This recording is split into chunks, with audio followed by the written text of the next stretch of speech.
Baik, selamat siang. Assalamualaikum warahmatullahi wabarakatuh. Salam sejahtera bagi kita semua. Terima kasih siang hari ini sudah bergabung untuk kelas Zoom Fisika. Hari ini kita akan melanjutkan materi kita yang masih di alat optik. Jadi kemarin kita sudah selesai membahas mengenai cermin cembung kemarin, ya kan? Cermin cembung. Nah, hari ini kita akan melanjutkan ke lensa.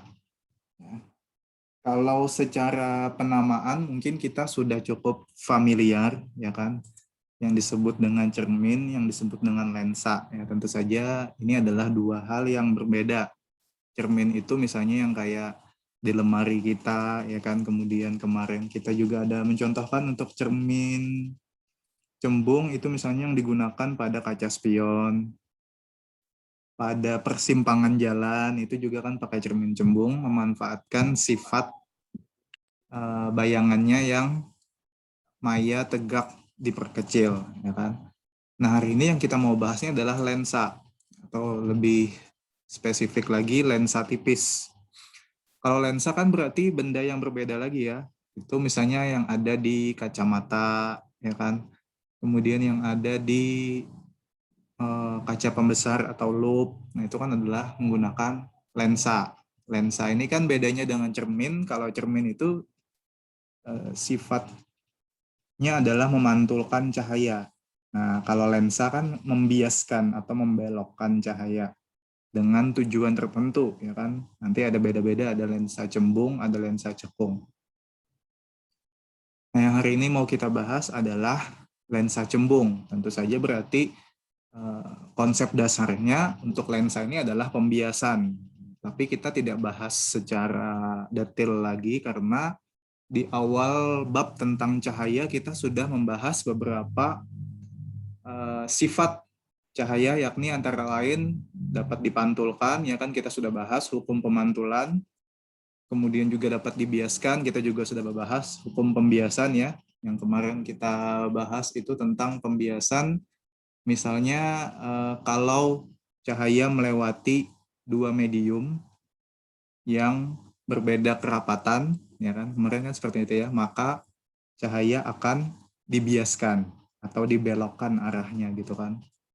Nah, pembelokannya ini tergantung nih, kalau dia melewati medium dari kurang rapat menuju lebih rapat, maka dia akan dibiaskan mendekati garis normal. Kan gitu kemarin secara umum ya. Dan sebaliknya kalau dia melewati medium yang lebih rapat menuju ke medium yang kurang rapat, misalnya dari air menuju ke udara, maka dia arah pembiasannya adalah menjauhi garis normal kan gitu kemarin ya. Nah, intinya pembiasan itu berarti adalah pembelokan arah rambat cahaya. Nah, hari ini kita akan lebih fokus spesifik membahas mengenai pembiasan pada lensa tipis, khususnya lensa cembung. Nah, pertama kita lihat dulu di sini bagian-bagian dari lensa cembung.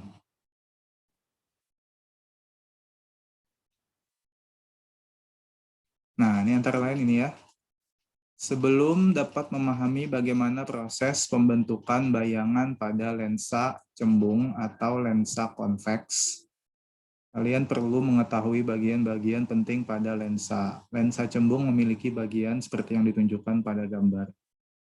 Nah, di sini ada titik P, F, O, kemudian di sini ada F lagi, di sini ada P lagi. Kenapa ada dua fokusnya? Nah, karena ini kan lensanya permukaannya dua ya. Lensa cembung di sini dalam artian dia biconvex, artinya dua permukaannya ini sama-sama cembung. Kan, jadi ini ada satu permukaan cembung, di sebelah sini juga ada permukaan cembung. Tentu saja karena dua-duanya ini merupakan bagian dari lingkaran, ya kemarin kita sudah bahas ya, pada cermin, cermin yang lengkung itu ya, atau cermin sferis, itu kan merupakan bagian dari lingkaran, sehingga ada yang disebut dengan titik pusat kelengkungan, ya kan. Nah, kalau ini karena dua permukaannya adalah lengkung, berarti lengkungan atau cembungan yang ini punya titik pusat sendiri, punya fokus sendiri. Sedangkan yang permukaan dua juga punya titik pusat dua dan fokus dua. Ya, makanya ada P2, F2, F1, P1. Nah, jadi kalau secara umum depan belakang lensa ini nggak jelas. Beda dengan cermin. Kalau cermin kan pasti hanya satu bagian aja yang dapat memantulkan cahaya atau bayangan. Bagian lainnya itu kan bagian buramnya, bagian gelapnya. Ya kan? Kalau kalian lihat cermin di belakangnya itu cuma bagian gelap aja, kayak warna abu-abu kehijau-hijauan gitu kan biasanya. Nah, kalau lensa kan depan belakang itu sama aja kaca kan. Biasanya dia memang bisa ditembus oleh cahaya memang kalau lensa. Ya, karena dia bukan memantulkan tapi membiaskan atau membelokkan tadi. Jadi depan belakangnya ini tergantung di mana kita meletakkan benda, ya. Jadi di sini tidak ada yang bisa didefinisikan secara pasti. Belum tentu yang F1 ini bagian depan, F2 ini belakang. Kalau bendanya diletakkan di sini berarti ini nanti bagian depannya. Kalau bendanya diletakkan di sini berarti ini nanti yang bagian depan, kan gitu ya. Tergantung di mana kita meletakkan benda. Jadi supaya tidak rancu, kita tidak menamainya depan belakang, hanya kita kasih tanda permukaan 1, permukaan 2 gitu kan. Nah, jadi ada P1, ada P2, titik pusat bidang lengkung lensa. Kalau di cermin kemarin kita kasih nama R, ya nggak masalah. Ya, apapun namanya, mau M, kakak juga sempat sampaikan kan kemarin. Kadang-kadang dia disebut M, kadang-kadang ditulis R. Karena ini memang bukan simbol yang pasti ya. Jadi nggak ada masalah untuk itu. Yang penting, kenapa ini tertutup? Bentar. Yang pasti kita paham bahwa ada titik pusat kelengkungan, ada yang namanya titik fokus.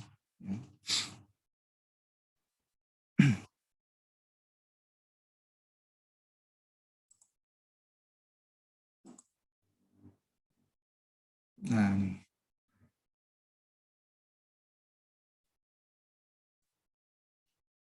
kemudian ada titik pusat kelengkungan, titik fokus, sama pusat optik lensa. Ya. Oke, sama aja kurang lebih dengan cermin kemarin. Bedanya tentu saja di sini ada dua ya. Masing-masing punya pusat kelengkungan, masing-masing juga punya fokus. Nah, itu berarti kan ada dampaknya juga nanti ke cara kita mengasih pembagian ruang benda dan ruang bayangan. Nah, kita anggap saja, ya kan, seperti ini. Misalnya ini ruang bendanya berarti ruang 1, 2, 3, berarti di sini nanti ada ruang 4. Ini sebenarnya bisa berlaku sebaliknya ya, jadi nggak mutlak. Kita juga bisa taruh di sini 1, 2, 3 benda, di sini 4. Kita ambil lah salah satu, misalnya di sini 1, 2, 3 benda, di sini 4 benda. Nah, berarti yang di sininya adalah 1, 2, 3 bayangan, di sini ruang 4 untuk bayangan. Nah, jadi sebagai gambaran aja buat kita. Jadi kalau kita letakkan bendanya di sebelah sini, misalnya di ruang 1, kemarin kan ada ketentuan jumlah ruang benda ditambah ruang bayangan itu sama dengan 5. Jadi misalnya kita taruh benda di ruang 1, berarti kan bayangannya di ruang 4. Ya. Sifatnya maya. Nah, jadi kalau di cermin,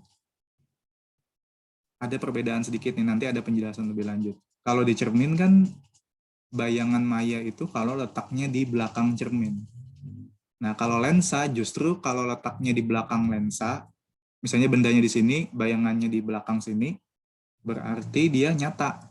Ya, karena memang cahayanya itu ditembus, ya kan? Nah, kalau dia letaknya satu tempat atau satu bidang dengan si bendanya, justru itu yang bayangan maya nanti. Ya, makanya di sini ruang 4 untuk bayangan. Ya, artinya kalau benda di ruang 1, nanti bayangannya di ruang 4, berarti itu sifatnya nanti maya. kayak gitu ya. Nah, jadi ini sebagai gambaran dulu, nanti ada penjelasan lebih lanjut mengenai pembentukan bayangan dan sifat bayangan. Apa bedanya antara lensa dengan cermin? Kalau di cermin kan kita gampang ya, karena depan belakangnya itu mutlak, jelas gitu kan. Bagian permukaan cerminnya, kalau itu depannya pasti belakangnya jelas gitu, yang mana ruang 4. Kalau ini kan fleksibel, tergantung kita meletakkan bendanya di mana. Ya, intinya dia sama ya, tetap ada pembagian ruang benda 1, 2, 3, 4, ruang bayangan 1, 2, 3, 4, tetap ada. Oke, kemudian ada sinar istimewa sama ya. Jadi nanti untuk pembentukan bayangan kita juga memanfaatkan berkas-berkas sinar, minimal 2 berkas sinar gitu kan. Ya, untuk mempermudah tentu saja kita akan mengambil berkas-berkas sinar yang sifatnya mudah diingat ya gitu ya, unik, khas gitu, atau yang disebut dengan istimewa. Oke, sinar istimewa yang satu, sinar datang sejajar sumbu utama akan dibiaskan melalui titik fokus di belakang lensa. Oke. Jadi anggapannya bendanya di sebelah sini. Nah, ini kalau ada sinar yang sejajar dengan sumbu utama, sudah tahu kan, sumbu utama itu kan adalah garis horizontal yang tegak lurus dengan lensanya, ya kan? Jadi kalau ada sinar dengan itu, maka dia akan dibiaskan, bukan dipantulkan ya. Kalau cermin kan dipantulkan, kalau ini dibiaskan. Jadi dia lewat sinarnya ini tapi belok ya. Dibiaskannya menuju melalui titik fokus. Ya, seperti itu. Kalau dari sini, Bang, boleh lah Kak, boleh. Ya, boleh aja sinar datangnya dari sini berarti nanti akan melalui titik fokus 2, gitu kan. Ya, nggak ada masalah. Yang kedua, pertama tadi ya, sinar datang sejajar sumbu utama akan melalui titik fokus. Yang kedua, sinar datang menuju titik fokus depan lensa dibiaskan sejajar sumbu utama. Oke, jadi kalau sinar datangnya menuju atau melalui titik fokus seperti ini, maka dia akan dibiaskan sejajar sumbu utama. Dan yang ketiga, apabila sinarnya melewati titik pusat optik, ya, lensanya, ini titik pusatnya tengah-tengah ini, maka dia akan diteruskan. Jadi tanpa ada pembiasan, lurus saja. Jadi nggak dibelokkan kalau sinarnya lewat pas tengah-tengah lensa ini. Gitu ya. Nah, oke. Itu tadi adalah 3 sinar istimewa yang bisa kita manfaatkan untuk pembentukan bayangan. Oh, ini kok cermin. Tulis nih. Ya, jadi kita bisa memanfaatkan nanti 2 dari 3 ya, minimal kan 2 dari 3 itu untuk bayangan. Nah, kenapa di sini yang kita bahas lensa cembung duluan? Kalau cermin kan kemarin cermin cekung yang duluan. Nah, karena memang untuk lensa yang positif itu, yang disebut dengan lensa positif itu justru lensa cembung. Jadi kebalikan nih, kalau cermin kan cermin yang positif itu adalah cermin cekung. Positif negatif itu kan kemarin tergantung dari sifatnya. Ada konvergen, ada divergen. Kalau konvergen kan mengumpulkan cahaya, kalau divergen menyebarkan cahaya, gitu ya. Nah, kalau untuk cermin yang punya sifat konvergen itu adalah cermin cekung. Ya, kayak gini maksudnya. Jadi kalau untuk cermin sebagai gambaran ya, kita balik ke cermin sedikit nggak apa-apa. Nah, ini misalnya untuk cermin dulu ya.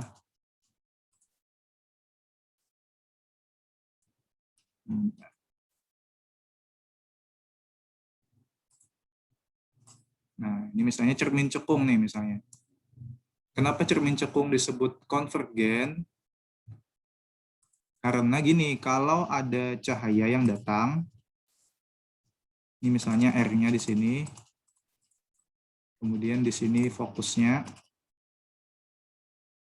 konvergen itu adalah mengumpulkan cahaya. Jadi kalau ada cahaya datang, cermin cekung itu akan mengumpulkan cahayanya menuju ke titik fokus. Datang, dipantulkan lagi ke titik fokus. Datang dari sini juga sama. Datang dari sini, dikumpulkan ke titik fokus. Nah, makanya disebut konvergen atau mengumpulkan. Ya, jadi itu yang positif. Jadi dikasih tanda untuk lensa itu lensa positif. Cermin ya. Ini adalah cermin cekung.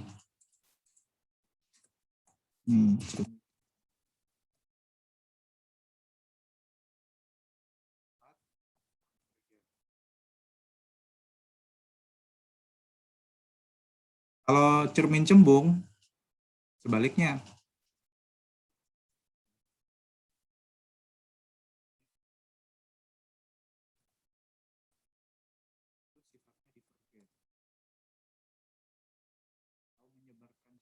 Jadi gambarannya kayak gitu.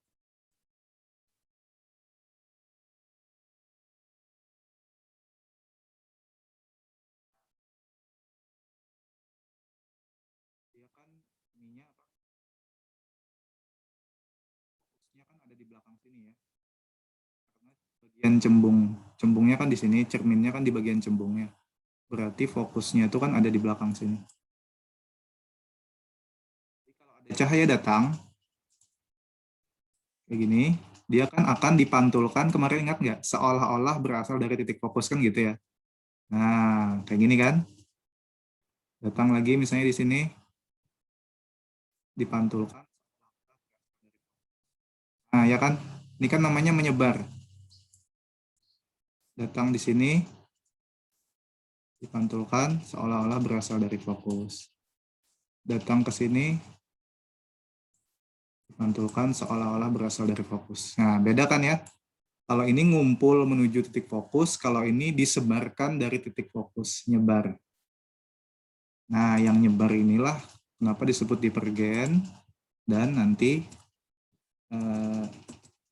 dikasih tanda negatif. Itu untuk cermin. Kalau lensa kebalikannya, ya. Lensa yang punya sifat konvergen atau mengumpulkan itu adalah lensa cembung justru. Jadi lensa cembung itu punya sifat mengumpulkan cahaya di titik fokusnya. Ya, mungkin kalian pernah nggak praktikum dulu waktu SMP atau SMA pakai loop kaca pembesar itu. Jadi loopnya kita arahkan, atau mungkin kita pernah main-main dengan loop gitu ya, dengan kaca pembesar kita arahkan ke kertas atau plastik, ya kan, di bawah sinar matahari, kan ada bagian yang cahayanya jadi kuat sekali kan, kayak silau banar itu kan kalau kita arahkan ke kertas bisa terbakar kan kertasnya, atau kita arahkan ke plastik juga bisa kayak lunuh gitu kan. Kenapa? Karena itu cahaya yang dari cahaya matahari itu dikumpulkan di satu titik. Nah, titik itulah yang disebut dengan titik fokusnya. Jadi kalau kita paskan titik fokusnya itu bisa membakar sesuatu. Nah, itulah yang dimaksud dengan mengumpulkan cahaya. Nah, kalau di cermin, itu cermin cekung yang punya kemampuan itu. Kalau di lensa, itu lensa cembung. Nah, makanya kalau lensa yang positif itu adalah lensa cembung. Gitu ya. Jadi tergantung sifat konvergen dan divergennya. Plus minus itu. Nah, makanya di sini yang kita pelajari duluan adalah untuk lensa cembung dulu, yang positif. Ya. Baik. Ini adalah gambaran, ini adalah contoh pembentukan pada lensa cembung. Kan lensa cembung positif. Gambarnya seperti ini. Ini contoh misalnya ada benda yang letaknya di ruang 3 berarti ini kan ruang 1 itu antara lensa dengan fokus, ini ruang 2, antara fokus dengan pusat kelengkungan, ruang 3 kan di belakang pusat kelengkungan. Ya kan? Masih ingat kalau bendanya di ruang 3, berarti bayangannya pasti ada di ruang 2, kan gitu ya. Ruang 3 plus ruang 2 sama dengan 5 gitu kan. Ruang 2 ya di sini kan, 1, 2, 3. Nah, jadi gambarnya seperti ini. Kalau benda di ruang 3, ini dimanfaatkan dua sinar istimewa. Yang pertama yang sejajar sumbu utama dibiaskan menuju ke titik fokus. Yang kedua, sinar datang menuju atau melalui pusat optik, ya kan, titik pusatnya di tengah-tengah sini, maka akan diteruskan tanpa pembiasan, lurus saja. Nah, berarti kan di sini ketemu, ada titik pertemuan di sini, kita bikin bayangannya di sini. Nah, posisikan benda di depan lensa cembung, misalkan di ruang 3, yaitu ruang antara P2 sampai tak hingga. Nah, berarti ini di belakang titik pusat kelengkungan sampai tak hingga, jadi tergantung jaraknya berapa gitu ya, tak hingga. Kemudian lukis 2 buah sinar istimewa pada lensa cembung, tadi yang dipilih ini ya. Kemudian sinar datang dari permukaan lensa, dibiaskan ke belakang lensa. Perpotongan antara 2 sinar bias merupakan letak bayangan. Ini kurang lebih kayak cermin juga kan. Kalau cermin kan letak bayangan itu adalah perpotongan 2 sinar pantul gitu kan. Atau bisa juga kadang sinar pantulnya nggak ketemu. Kalau nggak bisa ketemu berarti perpotongan, perpanjangan sinar pantul. Kalau perpanjangan nanti berarti maya bayangannya kan gitu kemarin ya. Ini sama aja juga nanti. Jadi bayangannya itu terbentuknya adalah hasil perpotongan 2 sinar bias. Karena memang pembiasan kan. Atau kalau nggak ketemu sinar biasnya, berarti nanti adalah perpotongan perpanjangan sinar bias. Kalau ini ketemu langsung nih, berarti dia sifatnya nyata, ya kan? Nah, kalau kita perhatikan justru bayangan nyata untuk lensa itu adanya di belakang lensa.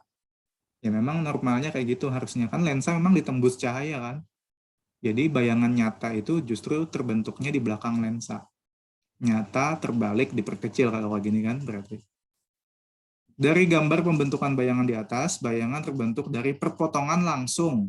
Nah, ini ada keterangan ya, perpotongan langsung sinar bias sehingga bayangan tersebut bersifat nyata. Betul, ya kan? Sama aja kayak cermin, cuma bedanya dengan cermin, kalau cermin itu berarti nyata itu justru adanya kalau di depan, bukan di belakang. Kalau di belakang maya. Nah, itu kebalikannya dengan cermin ya. Karena posisi terbalik dan ukurannya lebih kecil, maka bayangan bersifat terbalik dan diperkecil. Jadi kesimpulannya adalah ketika benda berada di ruang 3 lensa cembung, maka sifat bayangan yang dihasilkan adalah nyata terbalik diperkecil. Kalau ini nggak perlu kita hafalkan ya, yang penting kita paham bagaimana proses pembentukan bayangan pada lensa. Ya. Jadi yang intinya adalah kita memanfaatkan minimal 2 berkas sinar. Ya, untuk mudah biasanya yang dimanfaatkan berkas sinar istimewa. Oke, ini satu contoh aja. Ya, kalau posisi-posisi lainnya, insya Allah kita bisa nanti ya mencoba sendiri. Oke, kemudian apa lagi nih? Persamaan pada lensa cembung. Hubungan jarak benda bayangan dengan titik. Kalau secara rumus atau persamaan sebenarnya nggak ada bedanya antara lensa dengan berlaku yang itu 1/F, 2/R, kemudian rumus M ini juga berlaku. Nah, cuma ada tambahan. Nanti ada yang disebut dengan kekuatan lensa. Nah, pada lensa cembung, makin kecil jarak titik fokusnya, maka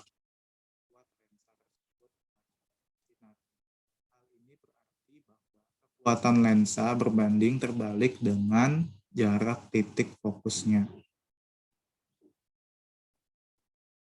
Secara matematis, kekuatan lensa dirumuskan sebagai berikut. P sama dengan 1/F. P itu adalah kekuatan lensa, nanti satuannya adalah dioptri, fokus adalah jarak fokus. Satuannya adalah meter nanti untuk menghitung ke rumus ini maksudnya ya. Untuk masuk ke rumus ini, F-nya kita ubah dulu ke dalam meter. Jadi kalau masih, biasanya kan senti ya, Kalau masih senti, sebelum masukkan ke rumus ini kita ganti dulu ke meter. Catatan kekuatan lensa dinyatakan dalam dioptri bila jarak fokus dinyatakan dalam satuan meter. Oleh karena itu, sebelum menentukan kekuatan lensa terlebih dahulu kalian harus mengkonversi atau mengubah menjadi mengonversi satuannya jaraknya ke meter dulu. Oke, itu aja tambahannya. Bedanya dengan cermin ya, ada kekuatan lensa tadi ya, P sama dengan 1/F. Oke, kemudian menentukan sifat bayangan pada lensa cembung. Pada dasarnya penentuan, nah ini sama aja ya. Sifat bayangannya itu ada nyata, diperbesar sama besar atau diperkecil, sama aja dengan di cermin. Nah ini perbedaannya nih. Di sini ada perbedaannya. Kalau pada cermin, ya kan, yang disebut dengan bayangan nyata itu kan adalah pertama, dia merupakan perpotongan dari sinar pantul. Ya. Kemudian dapat ditangkap oleh layar. Kemudian terbalik, ya kan? Memang kalau bayangan nyata kan pasangannya terbalik ya. Kadang diperbesar, kadang diperkecil. Oke, itu pada cermin. Kemudian yang disebut dengan bayangan maya pada cermin merupakan perpotongan dari perpanjangan sinar pantul. Jadi bukan sinar pantulnya langsung, tapi perpanjangannya, ya kan? Tidak dapat ditangkap oleh layar selalu tegak. Ya, jadi kalau maya pasangannya tegak. Nah, kalau di lensa gimana? Kalau di lensa bayangan nyata itu tidak dapat dilihat langsung. Dapat ditangkap oleh layar. Ini sama aja sih ya, sama. Kalau yang ini masih sama dengan di cermin. Cermin itu juga dapat ditangkap oleh layar bayangannya. Nah, bedanya ini, kalau di cermin yang disebut dengan bayangan nyata itu kalau letaknya di depan cermin. Sedangkan di lensa dia, nah ini keterangannya, tidak seletak dengan bendanya. Maksudnya kalau bendanya di depan lensa, bayangan nyata itu justru di belakang. Gitu ya.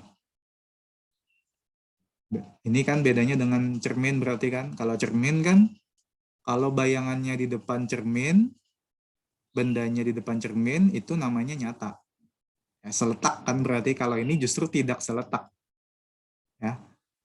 Kemudian bayangan maya lagi. Bayangan maya dapat dilihat langsung, sama aja. Di cermin juga bayangan maya itu yang bisa dilihat langsung. Ya. Jadi kalau kita berkaca depan cermin, kita melihat bayangan kita, cermin datar biasanya kan yang di rumah. Nah itu adalah bayangan maya tuh. Ya, itu bayangan maya. Jadi kita bisa lihat langsung, karena dia ada di belakang cermin.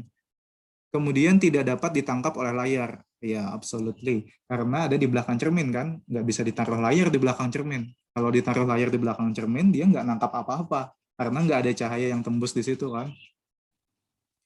Nah, di lensa sama nih. Ya, bayangan maya itu tidak dapat ditangkap oleh layar seletak dengan bendanya. Jadi justru kalau ada di depan lensa, ya, berarti dia adalah maya.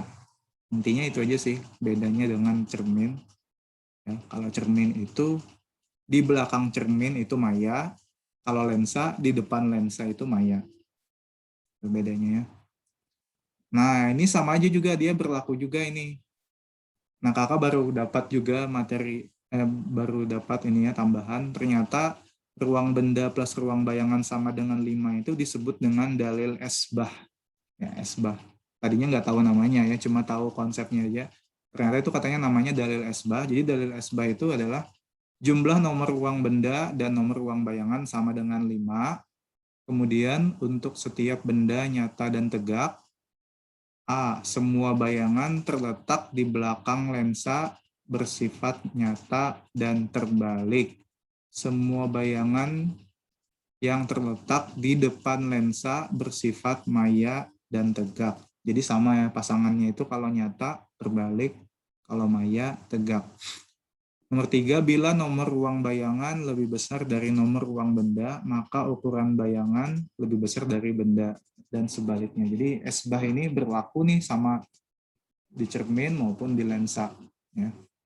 Kita sudah terapkan ini kan, kalau nomor bayangannya, nomor ruang bayangan lebih besar dari nomor ruang benda, berarti diperbesar kan gitu kemarin. Ya, sama aja.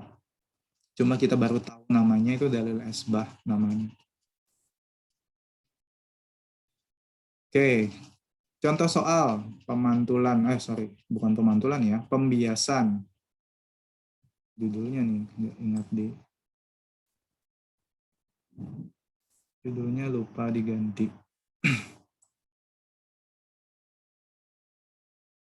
Dia bukan memantul tapi membias. Pembiasan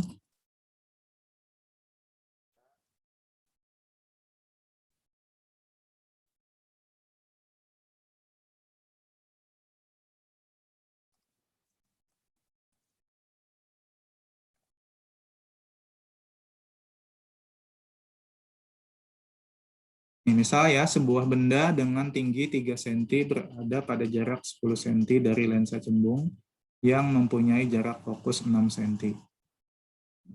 Ya, pertanyaannya pertama, gambarkan pembentukan bayangan yang terjadi. Yang kedua, bagaimana sifat bayangannya. Yang ketiga, C, yang tentukan tinggi benda. Yang diketahui, tinggi bendanya, A, ya kan, kemudian jarak bendanya dari lensa, S, kemudian jarak fokusnya, M. Yang ditanyakan, A, lukisan bayangannya, B, sifat bayangannya, C, tinggi bendanya atau H, aksen. Kalau kita mau menggambarkan ya pembentukan bayangannya, kita harus tahu dulu letak bendanya itu ada di mana. Jadi kita lihat dulu. Di sini kan katanya jarak bendanya 10 cm. Kemudian jarak fokusnya 6 cm. Kita ingat kan, kalau jarak fokus itu adalah setengah dari pusat kelengkungan. Ya enggak? Berarti dari sini kita tahu pusat kelengkungan atau R-nya ya, itu adalah 12 cm. 12 cm berarti bendanya ini terletak di mana? Di antara fokus, ya. Fokusnya kan 6, berarti lebih kan? Di belakang fokus berarti kan? Tapi nggak sampai ke pusat kelengkungan. Kenapa? Karena pusat kelengkungannya 12 cm, ini cuma 10.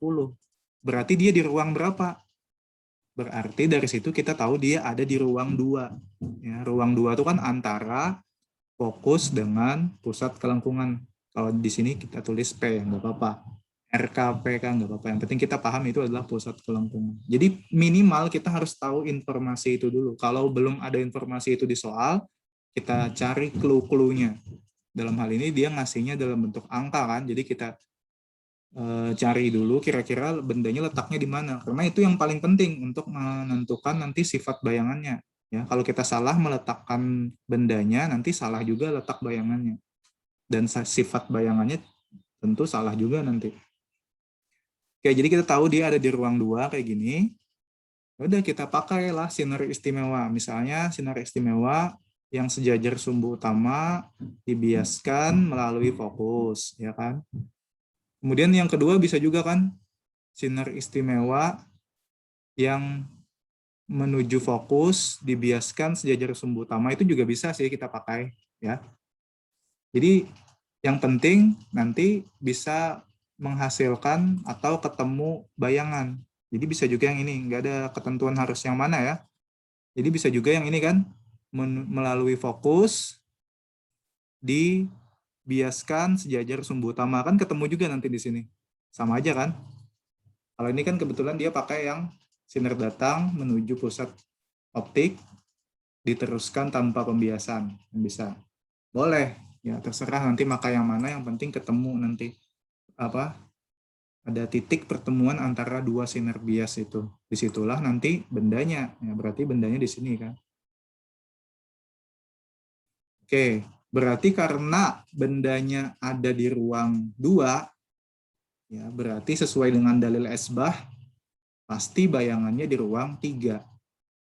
Nah, kalau kita lihat dari gambar, kelihatan bahwa ini sifatnya nyata kan, karena hasil perpotongan langsung dua sinar bias, kemudian terbalik, dan diperbesar. Dari mana? Kalau dari gambar kan tipis-tipis aja ya, kita masih ragu nih apa sama besar atau diperbesar. Tapi kita ingat lagi dalil esbah, kalau ruang bayangan lebih besar daripada ruang benda, berarti bayangannya diperbesar. Ini kan ruang bendanya 2. 2 tambah berapa sama dengan 5, tambah 3, ya kan? Berarti ruang bayangannya ada di 3. ruang bayangannya lebih besar, berarti dia diperbesar. Gitu. Walaupun gambarnya ini nggak terlalu kelihatan ya, diperbesarnya tipis-tipis aja kan. Nah, gitu. Oke, berarti itu seperti itu ya kira-kira prosesnya nanti kalau kalian disuruh melukiskan pembentukan bayangan. Ya, harus bisa nanti. Jadi ini paling gampang kayak gini ya, simple. Nanti cukup dikasih tanda positif. Itu berarti lensa cembung. Kebalikan dari cermin ya. Kalau cermin, tanda positif ini berarti cermin cekung. Ada kita bahas tadi. Oke, itu baru menjawab pertanyaan yang A. Pertanyaan yang kedua kan sifat bayangan. Nah, ini sifat bayangan kan bisa diambil dari dalil esbah tadi aja kan, berdasarkan gambar bayangan di atas. Nah, kemudian untuk tinggi kan itu harus kita cari S dulu. Ya, makanya di sini dia cari S aksen. Nah, seperti biasa samalah dengan cermin ya kan. S aksen, kemudian dari dapat S aksen itu dimasukkan ke rumus perbesaran. Ya kan, perbesaran kan intinya bisa dua, bisa H aksen per H, S aksen per S. Jadi ini langsung dihubungkan, bisa juga. Ya. Kalau masih bingung yang kayak gini, cari M-nya dulu, boleh juga. Cari M dulu, pakai rumus S aksen per S, setelah dapat M-nya baru masukkan lagi ke rumus H aksen per H. Ya. Atau langsung kayak gini. Ya. Kalau sudah, kan kemarin sudah sering kita ulang-ulang, mungkin sudah hafal, jadi langsung masukkan kayak gini bisa juga. Ya, jadi langsung dua-duanya dipakai nih, H aksen per H sama dengan S aksen per S. Nah, sehingga langsung dapat tingginya 4,5. Jadi tinggi bayangan adalah 4,5. Diperbesar